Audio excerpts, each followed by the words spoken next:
Healthy habit. Brush teeth.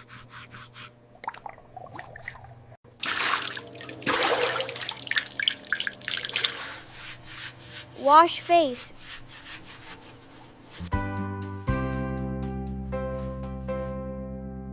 Wake up early.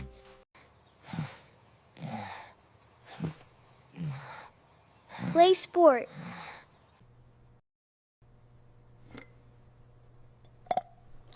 Drink plenty of water.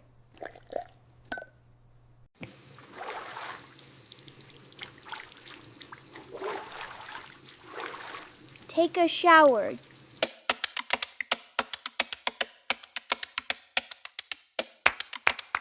Do exercises. Sarah is a healthy 10-year-old girl. She follows good habits every day to stay strong and healthy. In the morning, Sarah wakes up early at 6 o'clock a.m. She brushes her teeth and washes her face. Next, she does simple exercises in the garden. For breakfast, Sarah eats healthy food.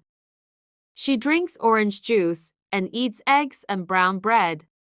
These foods give her energy for the day. At school, Sarah drinks plenty of water between classes. She plays sports with her friends during break time. In the afternoon, Sarah does her homework first. After that, she helps her mother in the garden.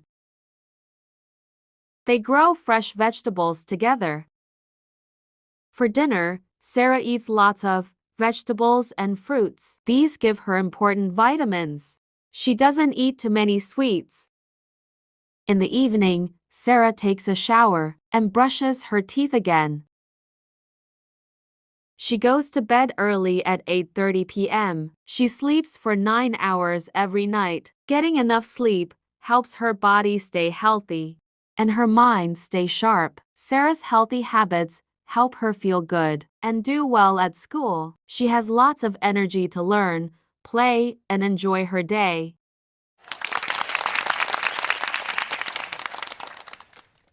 The present simple tense. النهارده هنتكلم عن زمن المضارع البسيط. يلا بينا نشوفه مع بعض. تعال اقول لك امتى تتكلم في زمن present simple. بستخدم زمن present simple لما انا اتكلم عن daily habits او عادات متكررة او اتكلم على daily routines، يعني حاجات كده انا بعملها يوميا. تمام؟ يعني مثلا عادات انا متعود عليها ان انا اعملها يوميا او كل شهر او كل سنة. طب يلا بينا ناخد مثال كده مع بعض. I go to school at 7 a.m. يعني أنا أذهب إلى المدرسة الساعة 7 صباحا.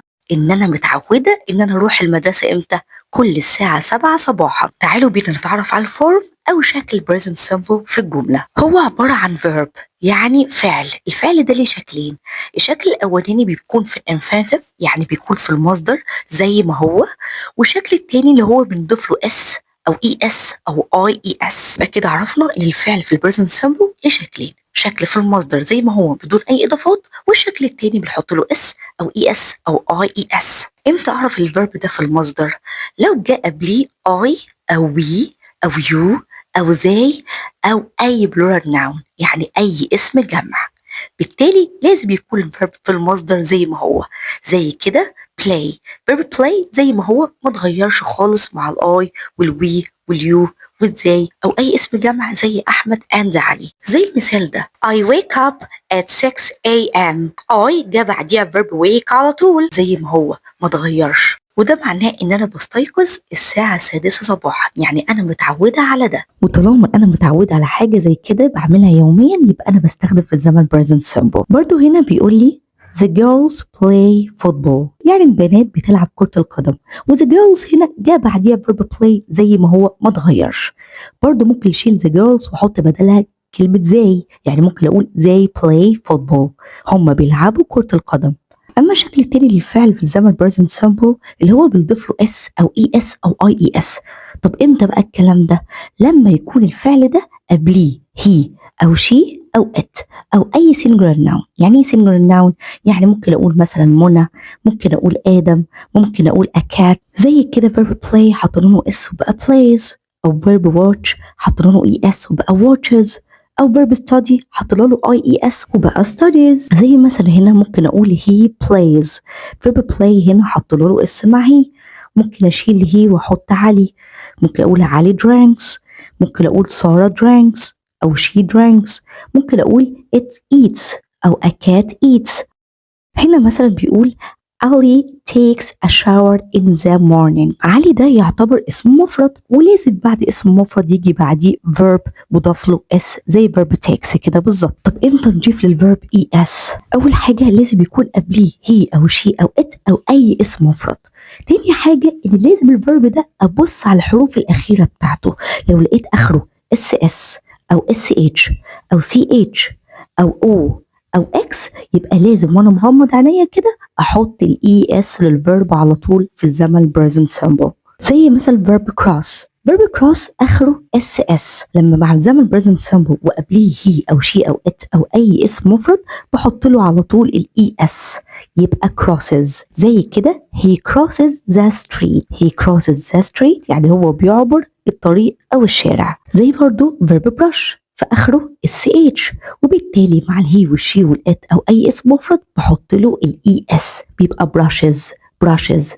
زي مثلا بقول she brushes her teeth يعني هي بتغسل أسنانها، وحطينا verb brush es عشان قبلها she. أما بقى الverb watch آخره ch، طبعا بنحط es لو قبل verb watch he أو she أو it أو أي اسم مفرد. زي كده Ali watches TV حطينا es عشان ايه؟ عشان قبليها اسم علي. وكمان آخر حاجة في verb watch ch. عندنا كمان verb go، وverb go آخره حرف الأو، طبعا بنحط es مع الهي والشي والإت أو أي اسم مفرد. زي كده هنا goes to school. هنا طبعا اسم مفرد وفيرب جو حطينا له es عشان آخره حرف الأو. وزي ما انتم شايفين كده حلوين verb fix آخره حرف الإكس، وطبعا بنحط es مع الهي والشي والات واي اسم مفرد. زي كده بيقول لك he fixes the robot، طبعا he ومعاها verb fix اللي اخره x عشان كده حطينا es على طول وقلنا he fixes. طب امتى بقى بنحط es؟ لو الفعل ده قبليه he وشي وات او اي اسم مفرد. لو الفيرب ده اخره حرف الواي بس على شرط اللي يكون قبل حرف الواي حرف كونسونانت او حرف ساكن. كل اللي احنا بنعمله اللي احنا بنشيل الواي ونحط بدلها الاي اس. زي كده verb study. verb study قبليه هي او شي او اي اسم مفرد اخره ايه؟ حرف الواي، وقبل حرف الواي حرف الدي، ويعتبر حرف الدي ده حرف ساكن. هنشيل الواي ونحط بدلها الاي اس يبقى he studies. أحمد studies English every day. أحمد وبعديها verb studies حطينا الاي اس عشان قبل الواي دي، وحرف الدي ده حرف ساكن بنشيله ونحط بداله الاي اس على طول. اما بقى لو حرف الواي ده قبليه حرف فاول زي الاي اي اي او يو، الخمس حروف فاولز دي لو لقيناهم قبل حرف الواي بنخلي الواي زي ما هي وبنحط اس بس. My brother plays football. My brother بيساوي اسم مفرد او بيساوي هي، وطبعا جه بعديها verb plays. verb plays قبل ما احط الاس بصيت عليه كده يا ترى هي اخره ايه؟ اخره حرف الواي، وقبل حرف الواي letter A، والletter A ده حرف فاول فبحط اس على طول مع الحرف الواي لو قبليه حرف فاول. اي فيرب اخره حرف الواي ومع هي وشي وات لازم ابص على الحرف اللي قبل الواي، لو قبليه حرف ساكن بشيل الواي واحط بدلها اي اس زي verb study بقى studies. اما لو قبليه حرف متحرك بخلي الواي زي ما هي واحط اللتر اس بعد حرف الواي على طول زي verb play بقى plays مع الهي والشي والات. تعالوا بينا نحل الأسئلة دي مع بعض. Choose the correct answer. I up in the morning. Wakes, wake, waking. Wake.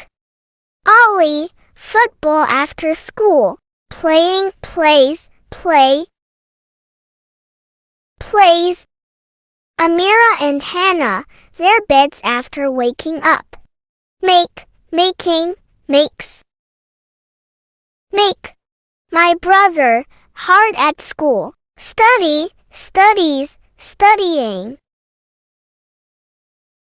Studies. They, their car every Friday. Washing, washes, wash. Wash. Yara, her mother in the kitchen. Help, helps, helping. Helps.